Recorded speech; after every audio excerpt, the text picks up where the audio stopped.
Hello friends, Shri స్వయంభూ Lakshminarasimhaswamy temple సుందీలో వెళ్ళాము.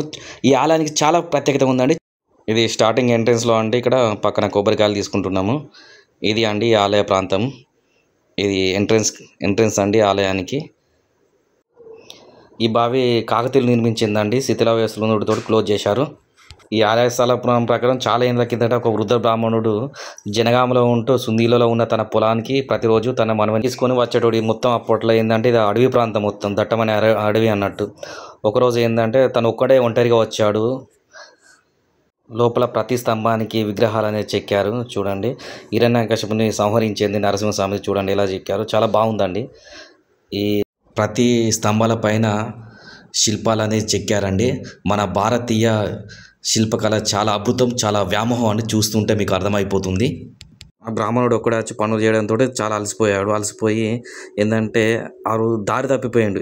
ప్రతిరోజు వచ్చేటోడు, కానీ ఆ రోజు మాత్రం దారి తప్పిపోయాడు. తెలియని పరిస్థితుల్లో అతను ఏం చేశాడంటే భగవంతుని స్మరించుకున్నాడు. ఆ అనుక్షణమే ఒక బాలుడు తన దగ్గరికి వచ్చి, తాత దారి తప్పామని అడిగాడు. అడిగేసరికి నీకు సరైన తోవ నేను చూపిస్తా, రా నా వెంట అని తీసుకొని పోయిండు. పక్కనే ఉన్న ఒక రాతి మంటపం ఉంటుంది. పక్కనే మంటపాన్ని చూంచి, రాత్రి నువ్వు ఇక్కడే పడుకో అని చెప్పి స్వామివారి ప్రసాదం కొబ్బరి బెల్లం ఇచ్చి తినమన్నాడు. ఆ బ్రాహ్మణుడు ఆ ప్రసాదం స్వీకరించి పడుకున్నాడు. కొద్దిసేపటి తర్వాత ఆ బ్రాహ్మణునికి కలలో విష్ణుమూర్తి నరసింహ రూపంలో దర్శనమిచ్చి పక్కనే ఉన్న పుట్టను తవ్వి చూడమని కలలో చెప్పాడు. మరుసటి రోజు బ్రాహ్మణుడు ఆ పుట్టను తవ్వగా సూర్యకిరణాలు వెలుగులో పీఠం పెట్టుకొని చేతులు యోగముద్రలో ఉండి ఛాతి ఒకవైపు నలుపు మరోవైపు ఎరుపు రంగులో కలిగిన ఇసుకరాతి విగ్రహంతో స్వామి దక్షిణముఖంగా దర్శనమిచ్చాడు. దక్షిణ ద్వారం యమధర్మరాజుది అవడం వల్ల ఈ వైపు ఉన్న దేవాలయంలోకి ప్రవేశిస్తే యమ బాధలు ఉంటాయని భక్తుల నమ్మకం. నరసింహస్వామి టెంపుల్స్ అనేది, గుడులు అనేది ప్రతిదీ కూడా కొండల పైన ఉంటాయి, ఉగ్ర రూపంలో ఉంటాయి. ఆ విగ్రహాలు కూడా ఇక్కడ మాత్రం ధ్యాన రూపంలో ఉంటుంది. మళ్ళీ ఊరు మధ్యలో ఉంటుందండి ఈ టెంపుల్, ఈ గుడి అనేది. ఇక్కడ నరసింహస్వామి విగ్రహం ధాన్య రూపంలో ఉంటుంది. శాంతమూర్తిగా ఉంటుంది. ప్రతి కాడ ఏంటంటే భయంకరంగా ఉంటుంది, ఉగ్ర రూపంలో ఉంటుంది. మళ్ళీ కొండల పైన ఉంటాయి. ఇక్కడ మాత్రం ఉందంటే ఊరి మధ్యలో, మన హనుమాన్ టెంపుల్స్ ఉంటాయి కదా ఊరి మధ్యలో, అలా ఉంటుందండి. ఊరి మధ్యలో ఉంటుంది కాబట్టి చాలా పురాతనమైనది. ఇది ఏంటంటే 13వ శతాబ్దంలో కాకతీయులు నిర్మించారు. ఈ కాకతీయులు నిర్మించినట్టు ఈ టెంపుల్ నుంచి వెళ్ళి 200 మీటర్ల దూరంలో అక్కడున్న శిలా శాసనాల ద్వారా మనకు తెలుస్తుంది.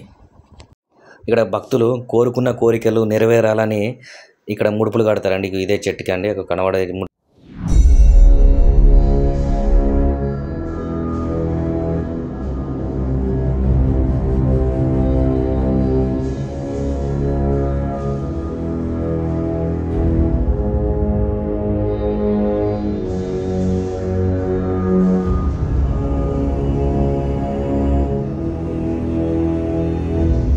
వచ్చినా కానీ చాగంటి గారు చెప్పినట్టు ఈ ఎంట్రన్స్లోనైనా స్లో తప్పి పడిపోతారని అంటారు. ఈ ఆలయ టికెట్లు వాటి వివరాలండి చూస్తే మీకు ఇక్కడ తెలుస్తుంది.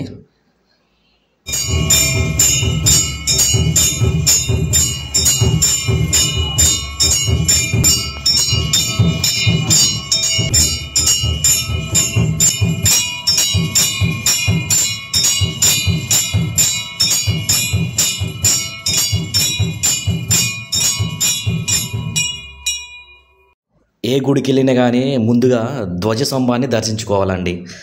ధ్వజస్తంభాన్ని దర్శించుకోలేని దేవుని దర్శనం నిరుపయోగం అండి. అది మన వాళ్ళు చూడండి, ప్రతి వాళ్ళు ఇక్కడ ధ్వజస్తంభాన్ని ముందుగా దర్శించుకుంటారు. మీరు చూస్తుంటే మీకు అర్థమైపోతుంది. ఇక్కడ అయ్యగారి తను మెయిన్గా చాలా రోజుల నుంచి వెళ్ళి ఈ వంశస్థులు ఇక్కడ పూజలు చేస్తున్నాడు. మా చిన్నోడు అండి ధ్వజస్తంభాన్ని దర్శించుకుంటున్నాడు, పెద్దవాడు. ఈ గుడిలో వాహన పూజ కూడా చేస్తారండి. ఇక్కడ వాహనాలకి పూజ జరుగుతుంది ప్రజెంట్. ఇక్కడ ప్రతి ఆదివారము, మంగళవారము, శనివారం భక్తుల తాకిడి ఎక్కువ ఉంటుందండి. ఈ ప్రాంతంలో ఒకప్పుడు కోనేరు ఉందండి. భక్తుల సౌకర్యార్థం కోనేరును తీసేసి ఇక్కడ పెళ్లి మండపం నిర్మించారండి. ఇక్కడ పెళ్లిళ్ళు కూడా ఇదే మండపంలో జరుగుతాయి. నరసింహ మొత్తం ఏం చేసిందా అక్కడ డోర్ పెట్టింది ఎవరు పెట్టిందన్న అది గీరా బ్రహ్మోత్సవాలు అప్పుడు లక్ష్మీనరసింహస్వామిది ఊరేగింపు అండి ఇది ఈ రథం ద్వారా ఊరేగింపుస్తారు చూస్తుంటే మీకు తెలుస్తుంది ఇక్కడ మా వాడు దాన్ని ఎక్కడానికి ట్రై చేస్తుండే ఎక్కలేకపోయి ఇది ఒక రథం చిన్న రథం